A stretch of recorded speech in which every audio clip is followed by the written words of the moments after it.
मेरे YouTube channel Kingsman ई hub में राजस्थान के सभी अध्यापक भाई बहनों का बहुत बड़ा स्वागत है। दोस्तों, मैं आपके लिए भी वीडियो बनाना शुरू कर रहा हूँ, आपके काम की वीडियोस बनाना शुरू कर रहा हूँ।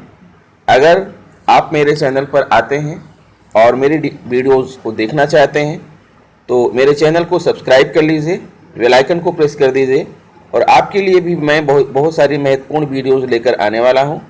तो आज की इस वीडियो में मैं आपके लिए लेकर आया हूं प्रारंभिक भाषा शिक्षण मॉड्यूल 1 राजस्थान, जो कि दीक्षा पोर्टल पर मौजूद है।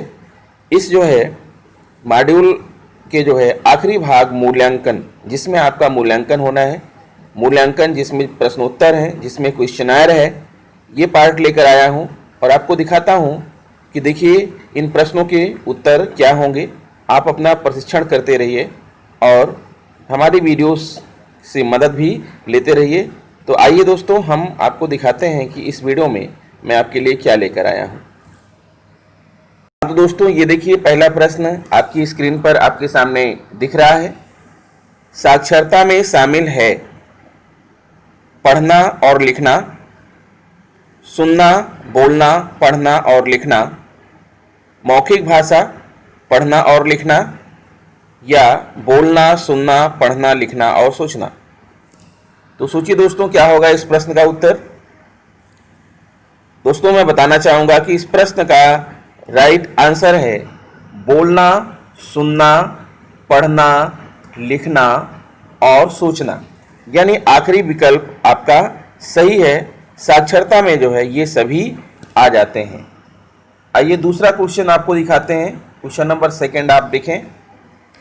हेलिडे कहते हैं जब बच्चे भाषा सीखते हैं तो वे बहुत सारे विकल्पों में से सिर्फ एक चीज नहीं सीख रहे होते हैं, बल्कि वे सीखने की आधारशिला सीख रहे होते हैं। इस कथन से आप क्या समझते हैं? भाषा का प्रयोग केवल बातचीत के लिए जरूरी है। भाषा सिर्फ एक ही चीज सिखा सकती है। ज़्यादातर संकल्पनाओं का सीखना भाषा के द्वारा ही संभव है।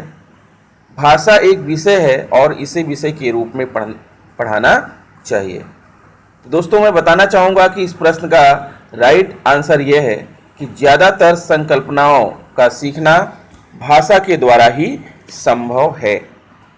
फिर अगला प्रश्न लीजिए। अगला प्रश्न आपके सामने प्रस्तुत है। नेमू जी पहली कक्षा के शिक्षक हैं और अभी सत्र शुरू हुआ है। आसपास के गांव और कस्बे से बच्चे ने उनकी कक्षा में दाखिला लिया है। बच्चों की भाषाई पृष्ठभूमि में भी थोड़ी विविधता है।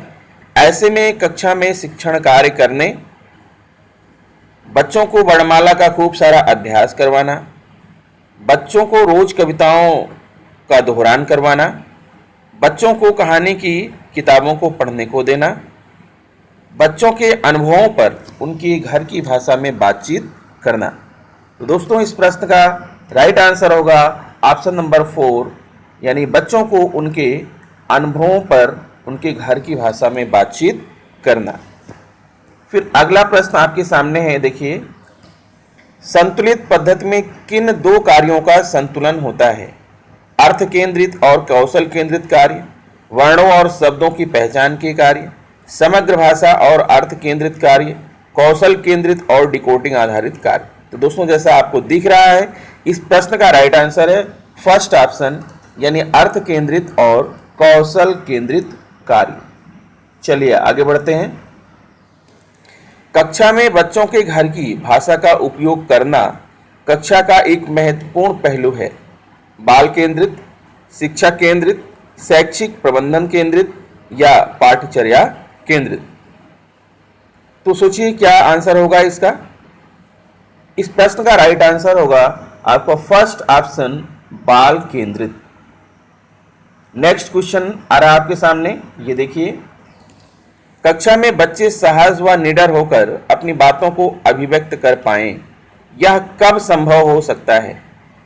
जब बच्चों से मानक भाषा में बातचीत की जाए, जब बच्चों की मातृभाषा में बातचीत की जाए, कक्षा में बच्चों के घर की भाषा में बातचीत के लिए मना हो, उपर्युक्त सभी। तो दोस्तों इस प्रश्न का राइट आंसर है ऑप्शन नंबर 2, जब बच्चों की मातृभाषा में बातचीत की जाए। अगला प्रश्न आपके सामने है, एक नई भाषा सिखाने के लिए क्या नहीं करना चाहिए? परिचित भाषा का प्रयोग, अर्थ समझने में मदद करना, नई भाषा का शब्द भंडार बढ़ाना, बच्चों की गलतियों पर लगातार टोकना।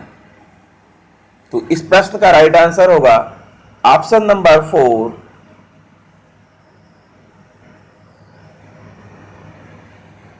यहां पर पीडीएफ बनाने में थोड़ा सा प्रॉब्लम हो गई है दोस्तों। इस प्रश्न का राइट आंसर है ऑप्शन नंबर 4, बच्चों की गलतियों पर लगातार टोकना। यही इस प्रश्न का राइट आंसर होगा। फिर अगला है, नीचे दिए गए कथनों में से सही कथन चुनिए। यदि बच्चे अपनी भाषा में सजीव निर्जीव जैसे अवधारणा को सीख लें तो भी उन्हें इस अवधारणा को दूसरी भाषा में सीखने के लिए उतना ही समय लगाना पड़ेगा। यदि बच्चे ने अपनी भाषा में अनुमान लगाना सीख लिया है तो उसे इस कौशल को दूसरी भाषा में सीखने की आवश्यकता नहीं पड़ेगी। पहली भाषा को सीखने के लिए अधिक समय देने पर बच्चे दूसरी भाषा नहीं सीख पाते। बच्चे किसी भी नई जानकारी को अपनी मातृभाषा और दूसरी भाषा में एक जैसी सहजता के साथ सीखते हैं। तो इस प्रश्न का राइट आंसर होगा ऑप्शन नंबर 2, जैसा कि आप देख पा रहे हैं। फिर अगला प्रश्न आ रहा है आपके सामने, बहुभाषी शिक्षण की विशेषताएं क्या हैं? ए, उच्च स्तर चिंतन के लिए L1 का प्रयोग, ABD, ABC, ACD, RBCD। तो बताना चाहूंगा कि इसका फर्स्ट ऑप्शन यानी पहला ऑप्शन ABD इज राइट। आइए अगला प्रश्न देखते हैं, दूसरी भाषा की शब्दावली बढ़ाने के लिए कौन सी गतिविधि सबसे अधिक कारगर होगी? नए शब्दों की परिभाषा याद करना, नए शब्दों को किताब में रेखांकित करना, किसी विषय से जुड़े शब्दों का जाल बनाना, नई भाषा के शब्दों को बार बार लिखवाना। तो इस प्रश्न का राइट आंसर होगा दोस्तों ऑप्शन नंबर 3, किसी विषय से जुड़े शब्दों का जाल बनवाना। तो दोस्तों इस तरह से 10 क्वेश्चन आपके सामने आए और 10 को अचीव किया गया और इसे सबमिट भी आपको करना है। जब सबमिट कर देंगे तो आपको आपका स्कोर दिखाई पड़ेगा। जैसा कि मेरा स्कोर यहाँ पर 10/10 दिख रहा है, ऐसा स्कोर आपका भी दिखाई पड़ेगा। तो दोस्तों यही है इस वीडियो में 10 प्रश्नों का जवाब। आशा करता हूँ कि वीडियो आपको अच्छी लगी होगी। यदि वीडियो आपको अच्छी लगी है तो प्लीज़ चैनल को सब्सक्राइब जरूर कर लें, ताकि आपके लिए मैं जो कुछ भी बनाऊँ आपके पास वो पहुँचता रहे। तो इस वीडियो में इतना ही, मिलते हैं आपसे नेक्स्ट वीडियो में दोस्तों, नमस्कार।